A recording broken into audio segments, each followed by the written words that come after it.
Hello, everyone. Thank you so much for joining us tonight. I wanted to just take a moment and say happy Pride. It is June after all. And quite honestly, I don't have that much of an intro for you guys because we actually have a great guest with us tonight. In addition to Kevin Powell and Nobuko Miyamoto, we have the editor for Not Your Butterfly here with us as well, Deborah Wong. And without further ado, I'm gonna share the floor. So, thanks, Deb. Thank you, Lori.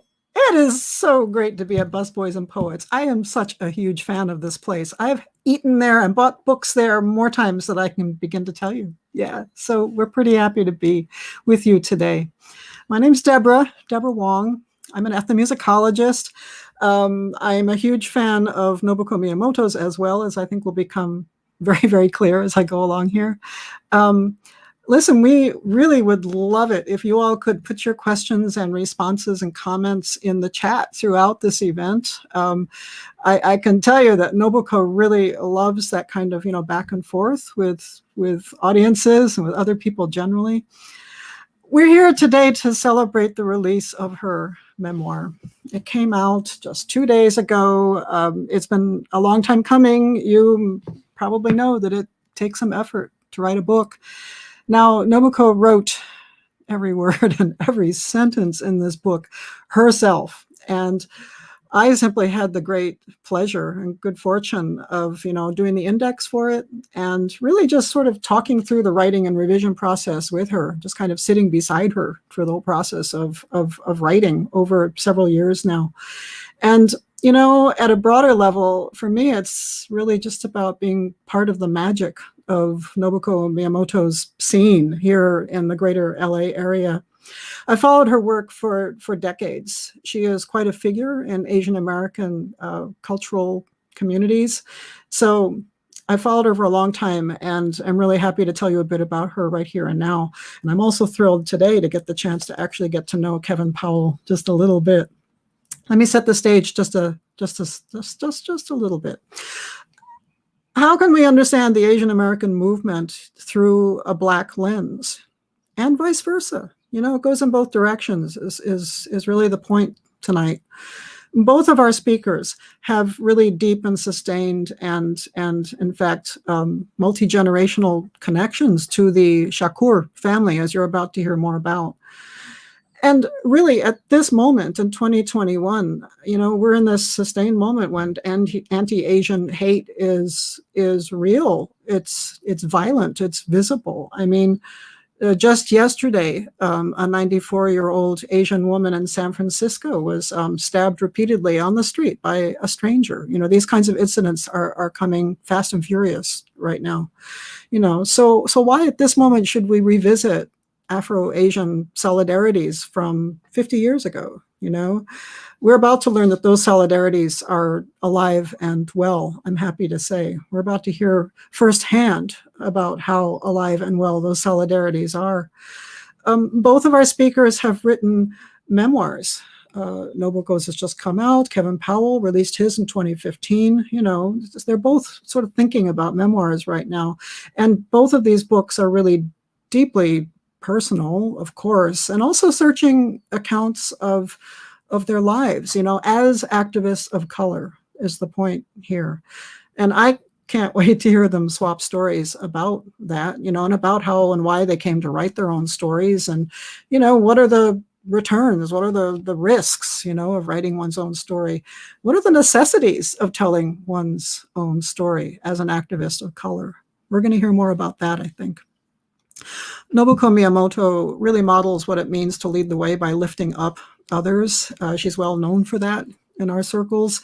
She's the kind of visionary who really prefers to constantly relearn and rethink what she's doing, and to get there by standing alongside others. As a result, it's both fun and constantly inspiring to hang out with her and to learn from her. She's a true community-based artist. She's a third-generation, multi-ethnic, Japanese-American singer, songwriter, dancer, choreographer, activist, and community builder.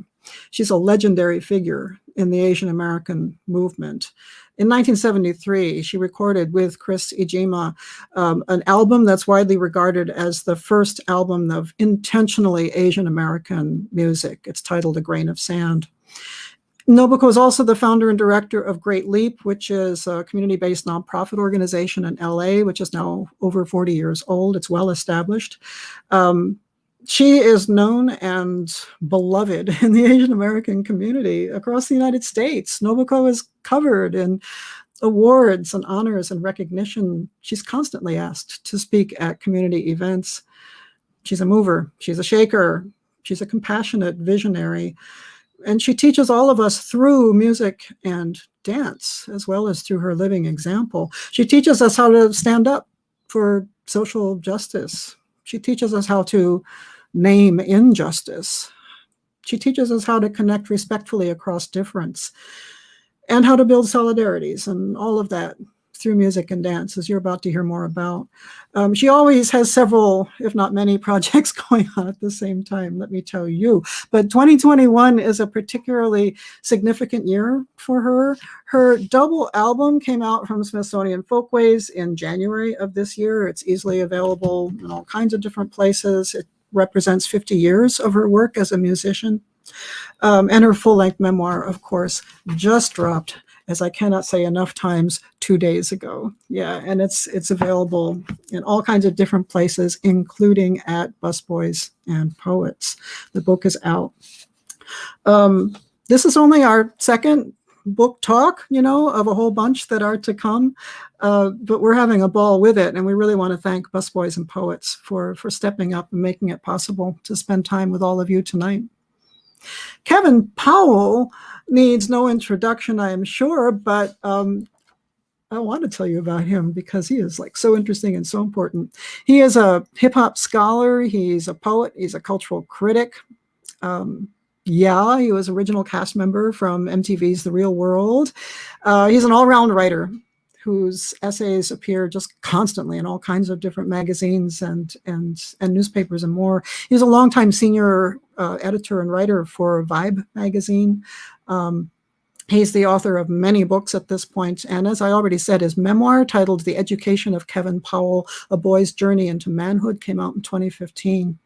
He's a major chronicler of the state of Black masculinity in the United States, and he writes about Black men's strengths and fragilities and vulnerabilities, and friendships and loyalties, in deeply searching and inspiring terms. And his eagerly awaited biography of Tupac Shakur will drop just a few years from now. And not only that, but Kevin Powell is known for his writing workshops.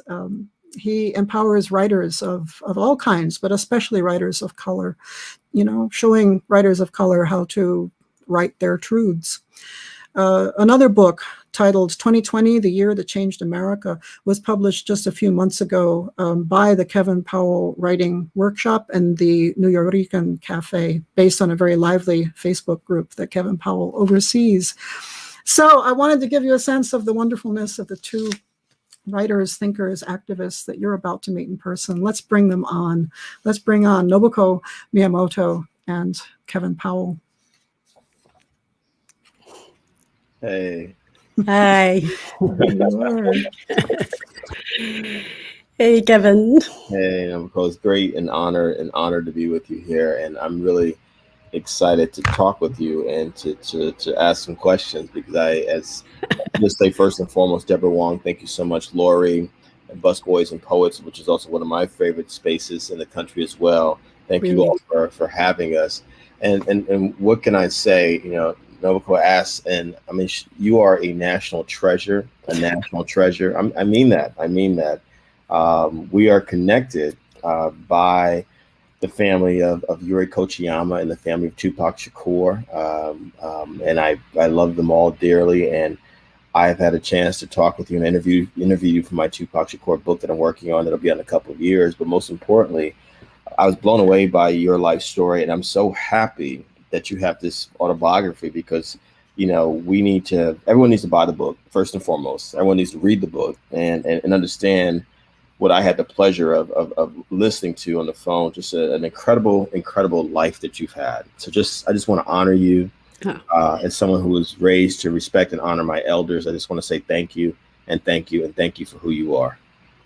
Well, thank you for being such a force of culture at this moment. We really need a way of looking at this crazy world that we're living in right now and the confusion that's coming at us so quickly. So, that's one of the reasons why I wrote this piece, because it helped me to really, actually, Grace Lee Boggs, I don't know if you know who she is. If you don't know Grace Lee Boggs, you should get to know who she is. She was my elder and a mentor that said to me, Nobuko, you need to write your book. It'll change your life. It changed mine. And truly, that's, as you write and as you put this whole story together, you see your life in a different way. You don't see it in just these moments that you're in the present, especially as an artist, right? Gavin, you're always working on things, juggling things.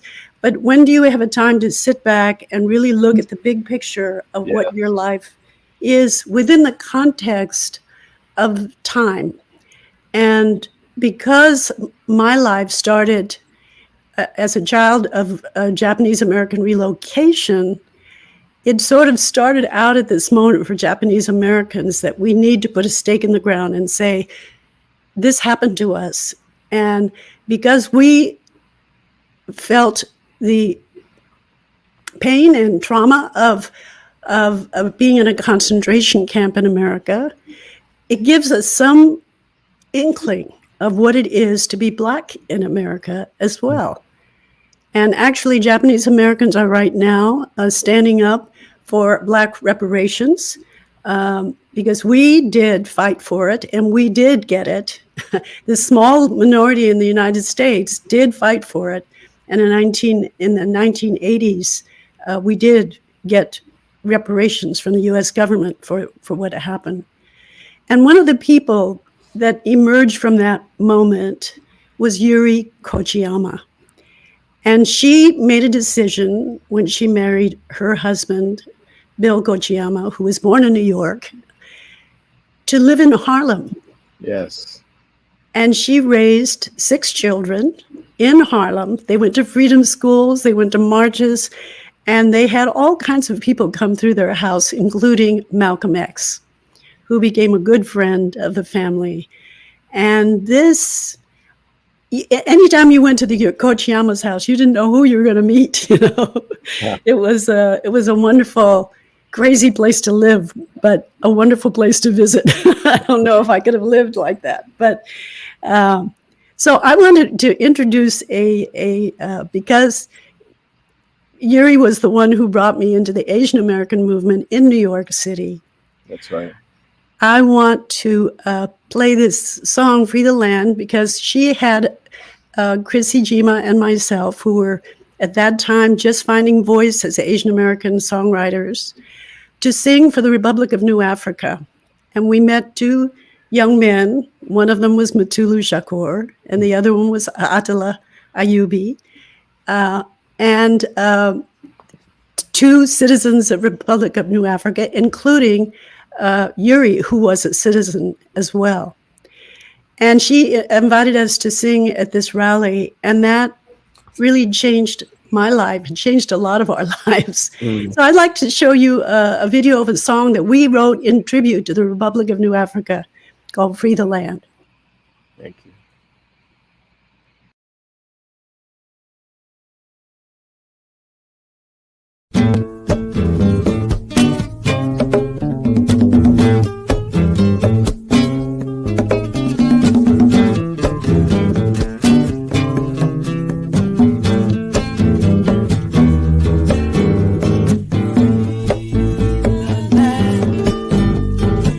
Free the land.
than butter.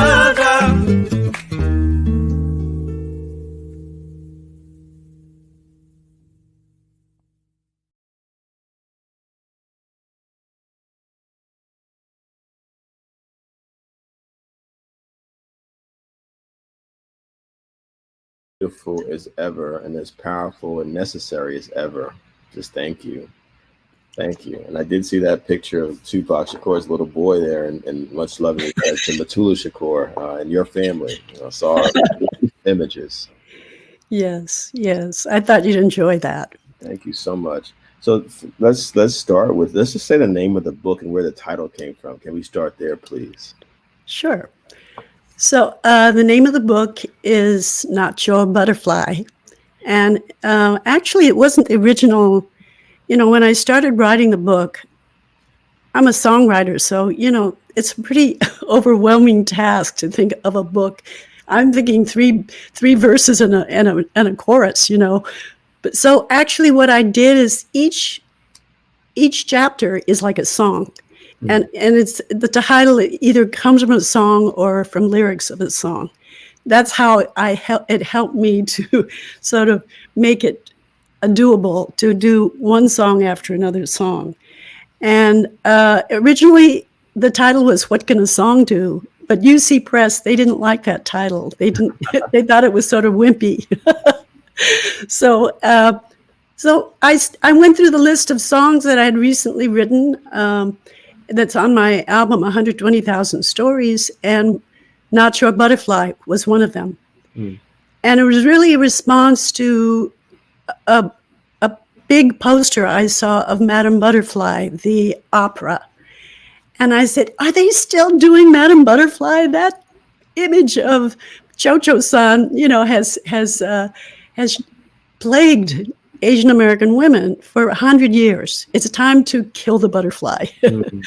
So I wrote a song in response to that, because the Asian women that I've met, they're nothing like Madame Butterfly, and including my great-grandmother, who was a samurai woman, and not with a sword, but she ran the family. So anyway, Not Your Butterfly sort of combines what my life is about, which has been breaking the rules, crossing boundaries that maybe people thought I shouldn't, or my parents thought I shouldn't, and standing up and being heard and seen. Let's talk about that for a second. What are some of the rules that you've broken in your life that really have been turning points for your life?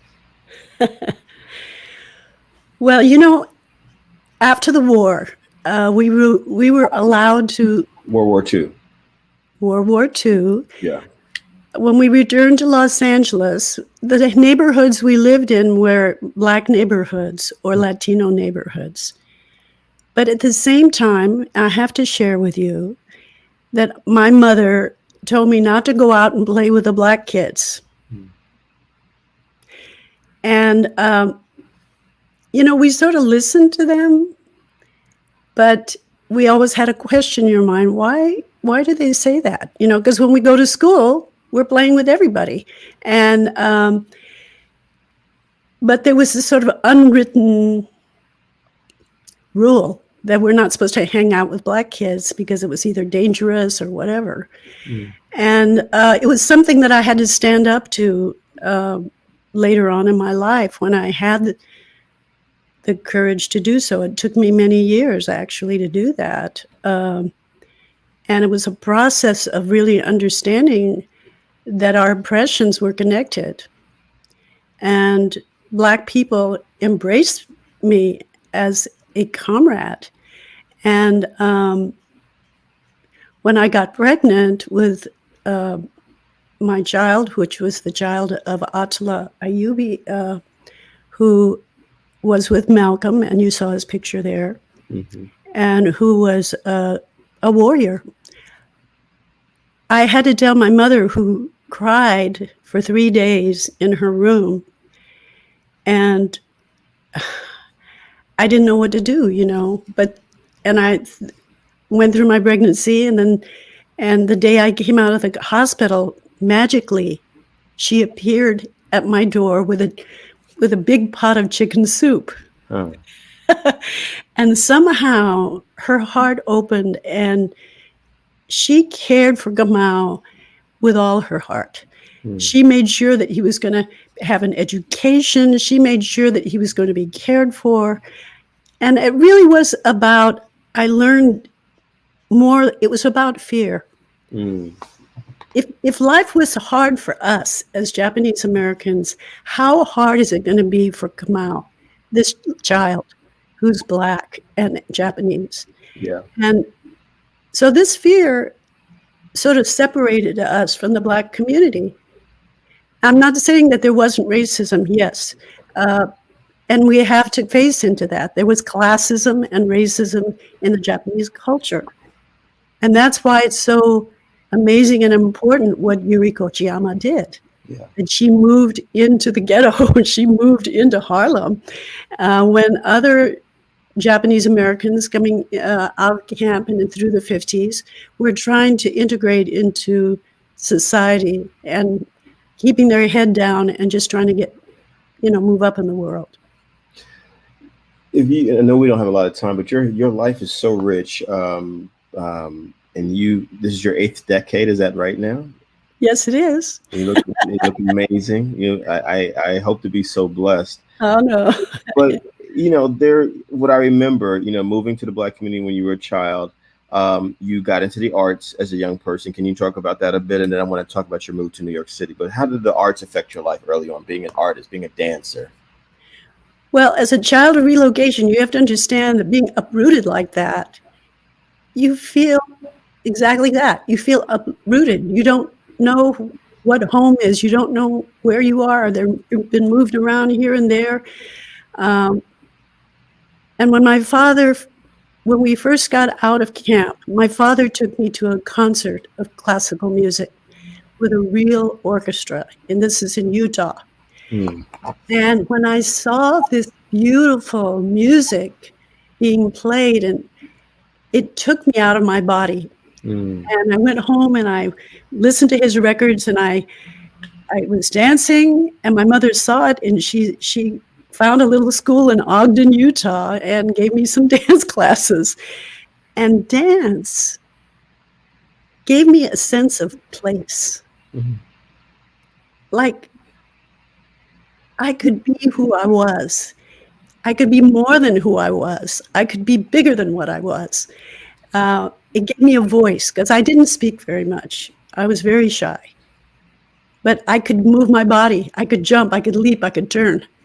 And the more I trained, of course, it became a career. And I was very determined from a young age. So I did have a career. Before I got into the movement, from 15 to 27, I was in show business, working in films and on Broadway. And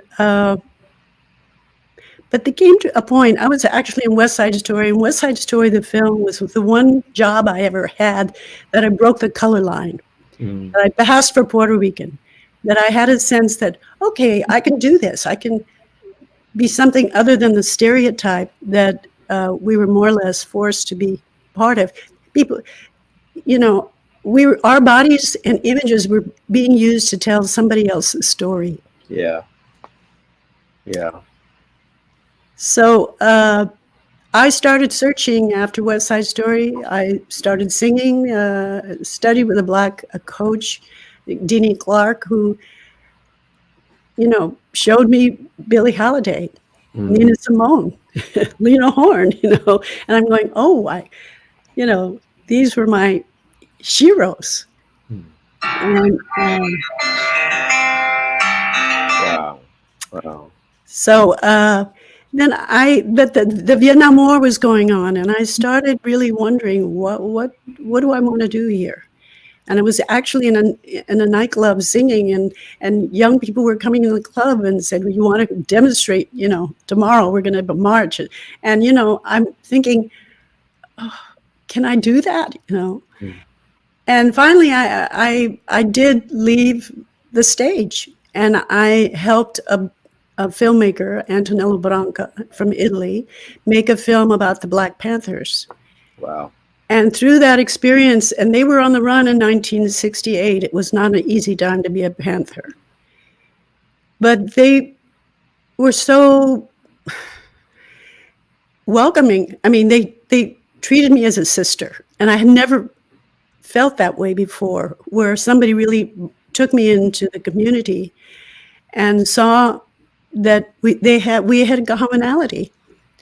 So then that's when I went to New York. We were shooting something at the Young Lord's Church in East Harlem, and that's where I met Yuri Kochiyama. Wow.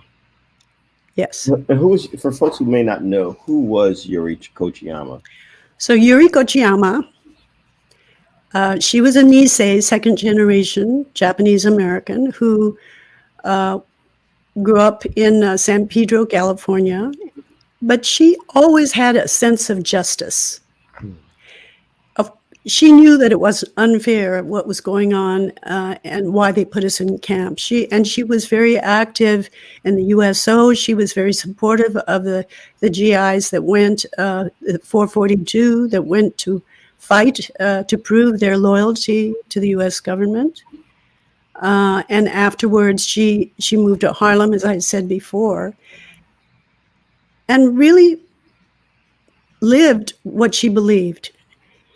If she wanted equality for Japanese Americans, she had to learn what it was to be a Black person. Mm.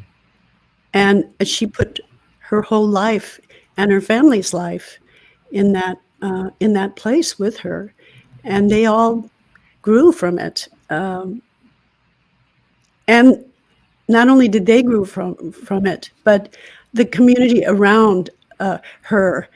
Other Japanese Americans were organizing, and she was part of. So she wasn't only part of the Black community; she was part of the Asian community. She stood up for Puerto Ricans as well. That's right. That's right. Yes. And she was one of the folks who had a profound effect on Malcolm X, understanding the importance of coalition and solidarity. Is that right? Yes. Yeah. Yes. I'd be remiss. I actually wrote the note on my hand because I didn't want to forget it. We're in the middle of this incredible period now in American history between Black Lives Matter, the Me Too movement, and Stop Asian Hate movement. You talked about being in a camp, internment camp, concentration camp, as you referred to it, during World War II as a Japanese American citizen. Your life has literally come full circle. What are some of the things that you recall from that period of your family being dislocated? And, we heard Deborah Wong in the introduction talk about it. An Asian American woman being assaulted just yesterday. Yes. Can you talk about the things that you've had to deal with around the hatred of people of color in general, and specifically Asian American people, and how you've navigated this with your life? Most people are unaware that Japanese Americans and other Asian Americans have suffered racism from the very moment they stepped into America. From railroad workers who were sacrificed to build the railroads. And in my own family, my grandfather married, Japanese men were not able to bring their wives here. They couldn't marry. But he somehow, Lucy Harrison, a Mormon woman, decided to marry him. She was a very adventurous soul. And in Barker, Idaho, they were riding along the road. They had a pair of twins and my father and his brother in the car. And a car came and pushed them off the road. And one of the twins got his head crushed. And I had heard about, that my father had a twin in his family, but nobody talked about what had happened. Wow. I had to go on Ancestry.com while I was writing the book, and I learned that it was actually a terrorist situation. They were pushed off the road, caught under the car. They took them to the hospital. When they came back the next day, the car was torched. So this kind of thing has happened repeatedly. Where do you think that this phrase, "don't have a Chinaman's chance," comes from? Wow. There were lynchings of Chinese Americans. I mean, so terrorism against Asians is a long tradition in this country. Mm. And what happened in the last several years, the flames got kindled again. Mm. And those hidden emotions, which were there under the surface, because people still see us as foreigners, came out. And people have the liberty to take it out, their frustrations, on people who they think are meek and helpless. Mm. You, unlike a lot of folks, sadly, in this country, you have been in these different communities, these different cultures.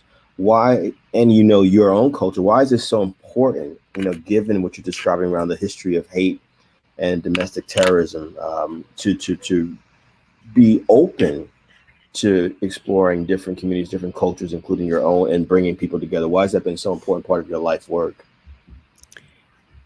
Well, having a Black son made me a Black mother. Mm. And I had to learn, even beyond my own political work, personally, how do I raise this son? His father got killed 10 weeks after he was born, I'm sorry. trying to help to build a mosque for Malcolm.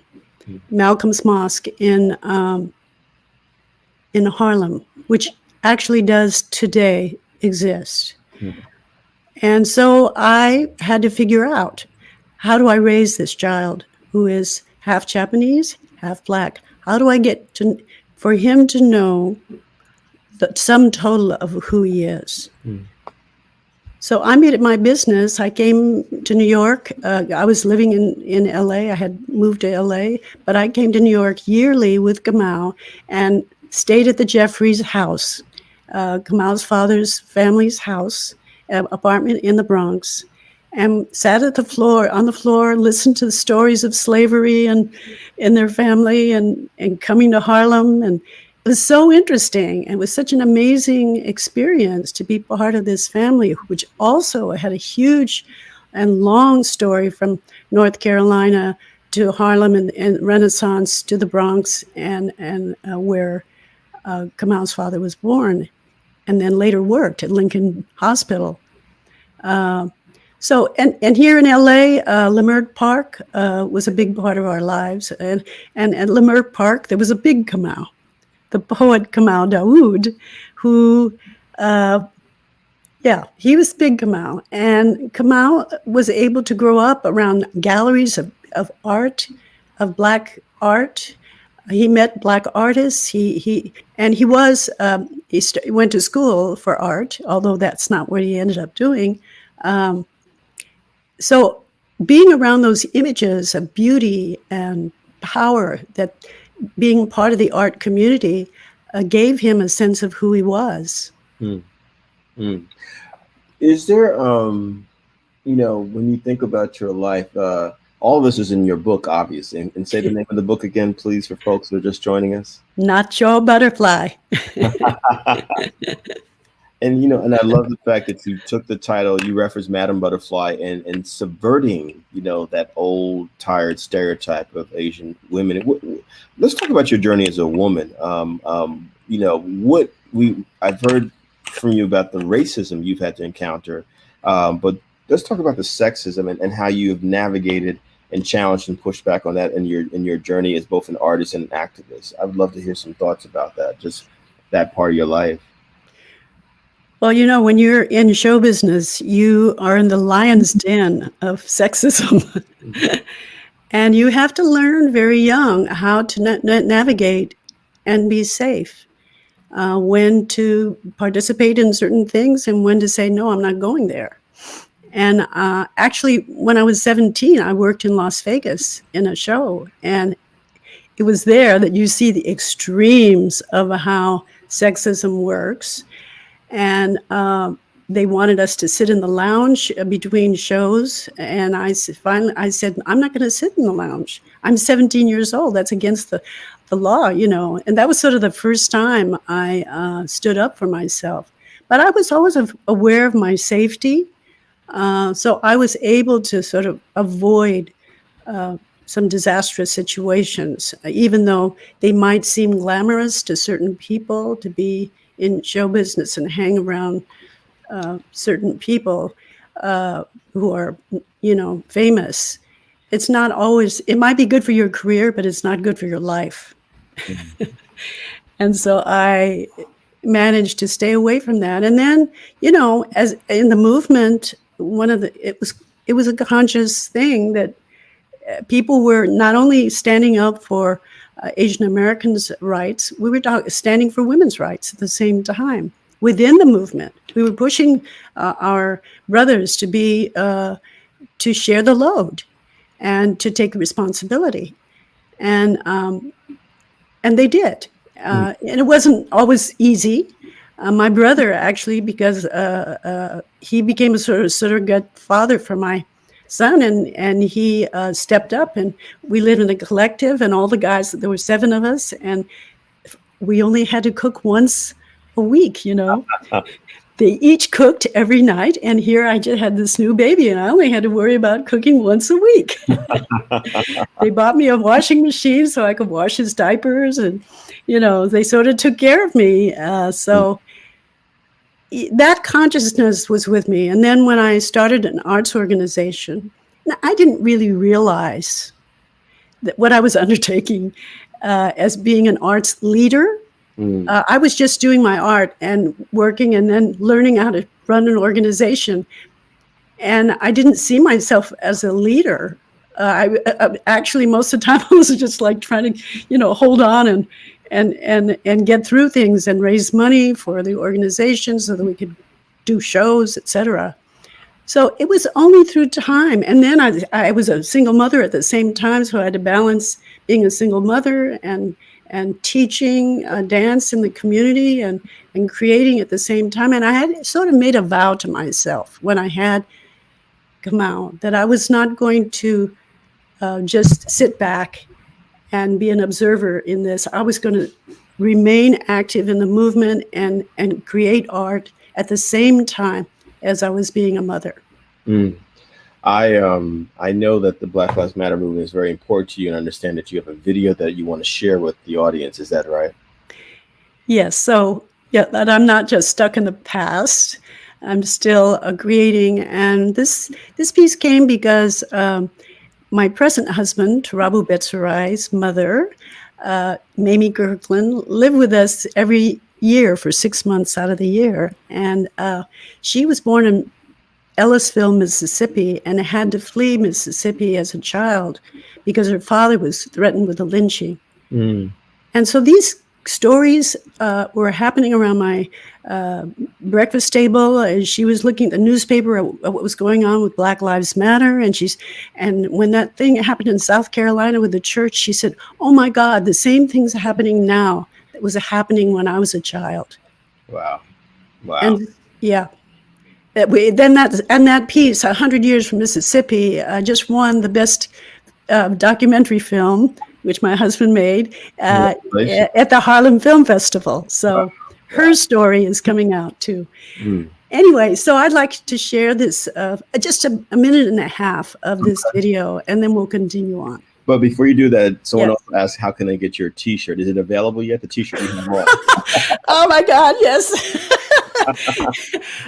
Actually, it's part of a project that I really want to do. I want to get women to take a picture in this T-shirt in different poses and to show we're not your butterfly, So that's coming, and it will be available. Just stay in tune with my Instagram, and when I start posting, and people can either I'll send it to you, or I'll find a way that you can buy one. Awesome. Yes. So let's. I think Deborah, Laura, we're gonna folks behind the scene. We're ready to show the video. Okay. Yep.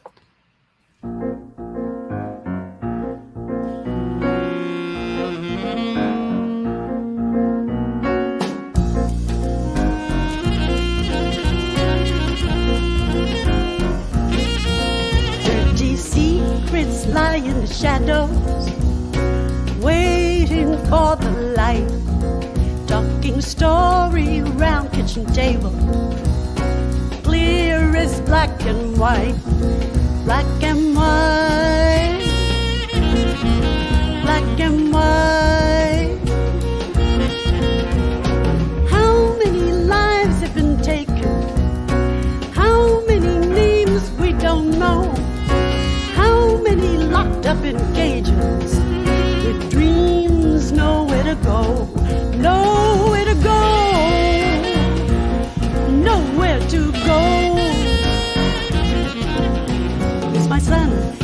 brother, he's my husband. He's my lover, she's my sister. She's my mother, she's my friend. She's my other, he's my son. My brother, he's my husband. He's my lover, she's my sister. She's my mother, she's my friend. She's my other. Black Lives Matter.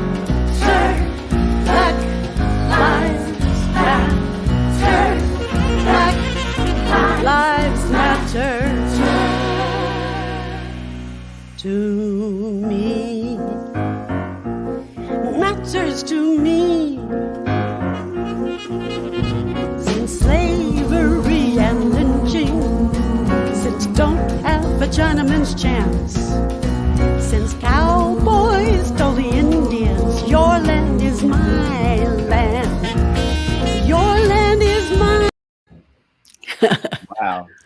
Okay. That's incredible. You are telling a story, and that's beautiful. And I got to tell you, you said you're not living in the past. I think that you are a keeper of history, a keeper of memory, and you absolutely are necessary and needed now. And I've learned so much from you, and I hope that people pick up this book and read it and share it, and encourage other folks to read it and share it.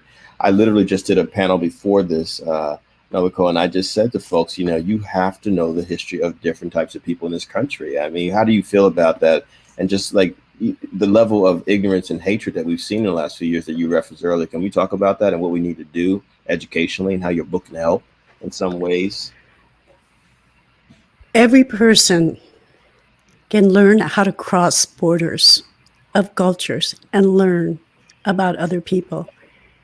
It may be uncomfortable the first time you do it, but once you do, it becomes easier and easier.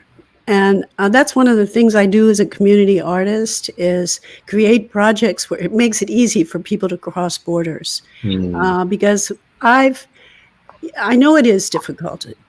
People just get in their comfort zones. Yeah.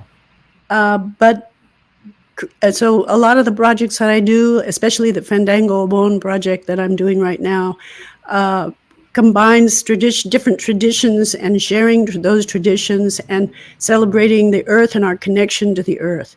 So these are really important times for us to bind together, because we need to be strong together. And I've learned so much. And I want to bring up right now, we haven't talked about Tupac and his birthday, and Madulu Shakur, his father, who just called me yesterday. Madulu Shakur, who's a political prisoner, spending more than 30 years in jail, and right now is fighting cancer and is trying to get a compassionate release.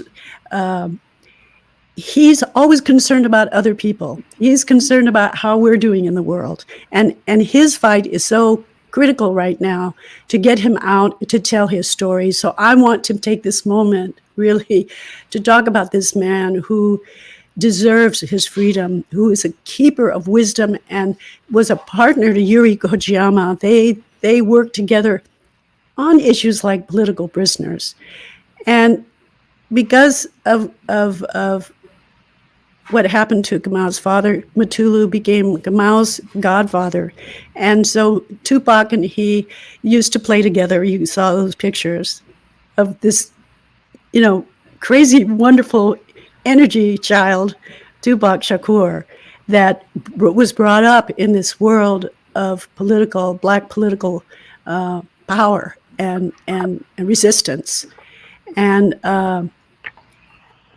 it's not a scary thing. I mean, some people think it's a scary thing, but just the beauty of people's humanity that in these circles that I've been in, to know and to be in these worlds have enriched my life so much. That's why I wrote the book also, because I want people to know these things. I want them to travel with me and to know these characters, which I do describe in the book, because I don't see this book as just my story. This is our story. This is the story of many people, and especially those who I've learned with, like Matulu, like Atala, like Grace Lee Boggs, like Yuri Kojiyama, and the Kojiyama family. So it's really a way of sharing for me. Mm. I have a question for you that I think is really important that's come from the audience. Right now, where our country is struggling with so much anti-Asian racism and anti-blackness, what do you foresee for our mutual movements against oppression in the coming months and years? What do you hope and what do you see? Well, I think what's happened in the Japanese American and the Asian American community is a heightened awareness that we have a political awakening right now with young people, and they need to know that they're not just waking up suddenly and they're here. No, there's a history here, and that history goes way back to more than 50 years. I mean, we have deep roots in this country. We have deep roots that have intertwined in this country. Yuri Kochiyama brought out that one of the only people in Congress to stand up against what happened to Japanese Americans as they were hauling us off to camp was a Black congressman. So this kind of solidarity counts. It matters. And we need to know each other's stories. We need to feel comfortable in each other's communities. We need to learn how to build solidarity between us. We need that right now more than ever. They know how to do it. They're doing it, but there's more of us. And we're a lot more fun. And I want to ask you, because you, in my mind, you are a visionary, you're a leader, you're an artist, you're all those different things. If there's a couple of action steps you can give people who are trying to figure out, well, what do I do? How do I help to shift this narrative? How do I help to change things? What would you say to them based on your 81 years, am I right, of incredible accumulated wisdom? Well, look around you. Look in your community start as close by as you can. Think that idea of think global but act local. Yeah. Do what's closest to you. Do what matters to you that makes your community stronger. We need, especially because of what's going on in the environment right now, we're going to be heading into not only this whole racist power grab, but we're heading into global warming. And we're in global warming, a time when people of color are going to get the squeeze. They're the first communities who are going to be the most vulnerable. So we need to know how to work together. Even if we're doing it on a small scale, it doesn't have to be huge. We can be small, we can be in communities, we can be local and do this. We have to be like, I'm a gardener. I have a garden, and when I'm weeding, I'm always weeding, these grass roots. And I learned from weeding the grass roots is that those grass roots go everywhere. You can pick them up, but they keep cropping up, and that's what we are. We're like those grass roots. We're everywhere, and the more organizations we have, the more projects that we have. We don't have to be centralized. I mean, that was the thought of the Black Panther Party. That was the thought on many movements before this time, that we needed, this big party that's going to reunite everybody. I don't think we need that right now. Grace Lee Boggs said, it's going to be different now. She went through all those movements, and she said, having these small organizations that deal with local issues that are important to make lives better on a local level will connect and multiply as we go out, as we reach out further. We need more, just like I feel, we need more community artists. We don't need more stars out there, big names. We need more artists in the community, working in the community, doing projects, telling our stories, making people stronger, making people participate. That's the key word, participate. Participate. What do you feel is the necessary participation in elders in these times? How can elders be useful to what's happening now, in your opinion? Well, one is elders vote, and we need to hold on to the vote, and we need to teach our children we need to teach people to vote. Don't give it up. Yeah. Don't let them take the vote away from us. That we all can do, and we can do easily. Where I want to ask a slightly lighter question. What was your favorite part of writing the book, part one, and which part did you write last?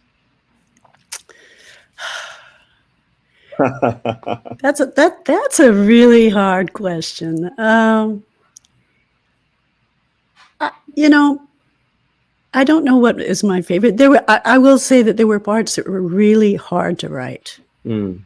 That it was difficult to go that deep. But then there were fun things too. I tried to make it entertaining as well. There was a story about John Lennon and singing for the Mike Douglas show. That was sort of fun to write. A story about Chris and I appearing on with John Lennon and Yoko Ono on the Mike Douglas show. I love that part of the story. I love that story.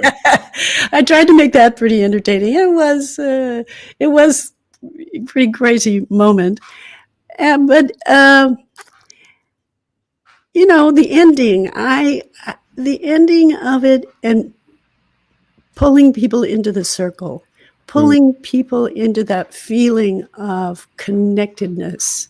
It was hard to figure out, how do you stop, where do you stop in your story?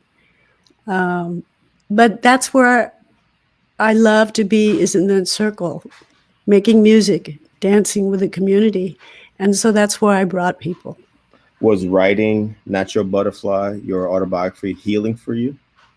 In a couple words, was it healing? Yes, it was. Why? It was because I could see the whole picture, and I sifted through these stories that were painful, and each one was a healing moment, and hopefully was a healing not only for me, but for my family, for the future.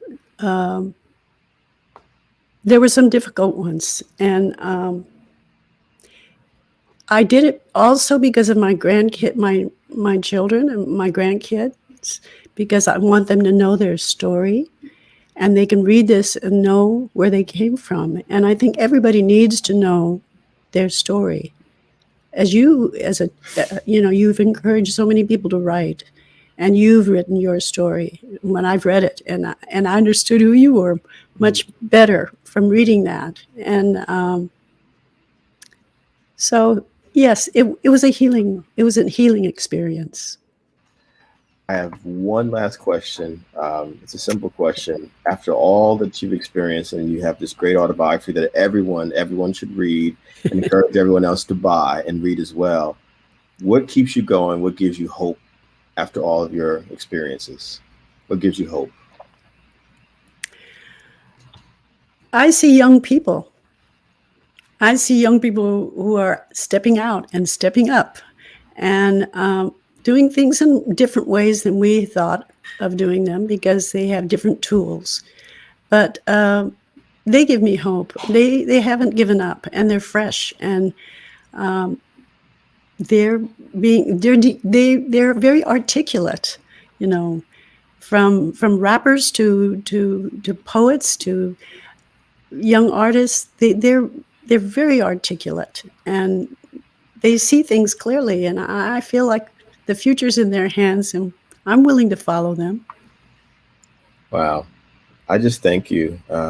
Thank you so much for your spirit, the gift of this autobiography for all of us. Natural Butterfly, my long song of relocation, race, love, and revolution. Nobuko, this is a must read for folks. I've enjoyed reading the stories of your life. I've enjoyed this interview with you. I know you wanted to have a conversation, but I'm a journalist. I got to ask you questions. So I hope you didn't mind. Well, I hope that I look forward to your book on Tupac, which is going to be a whole other look at this complicated life in this complicated time. And the interview that you did yesterday for CBS really encapsulated that. And I know that you're diving deeper into that moment and his character, which is really not just Tupac, but many young black men who have felt this pressure in this moment in time. Thank you. I look forward to that. Thank you. and I want to bring Lori back and thank you, Deborah Wong, your editor. I want to bring Lori back and thank Busboys and Poets for having us. This has been a Yes, thank you. wonderful conversation. Buy the book, y'all. Please buy the book. Lori, please. We can't hear you, Lori. We can't hear you. Of course, of course. There has to always be one technical thing, at least for a virtual event. Just real quick before we say goodbye to your lovely faces, thank you so much once again to Kevin Powell and Nobuko Miyamoto. I'm going to take them off screen now so they can go ahead and enjoy the rest of their evenings. And real quick, just some little housekeeping things. Thank you so much again to our guests this evening. Please follow them online at their websites. You can follow Nobuko Miyamoto at literally www.nobukomiyamoto.org and Kevin Powell at kevinpowell.net for more information and updates about their current and future projects.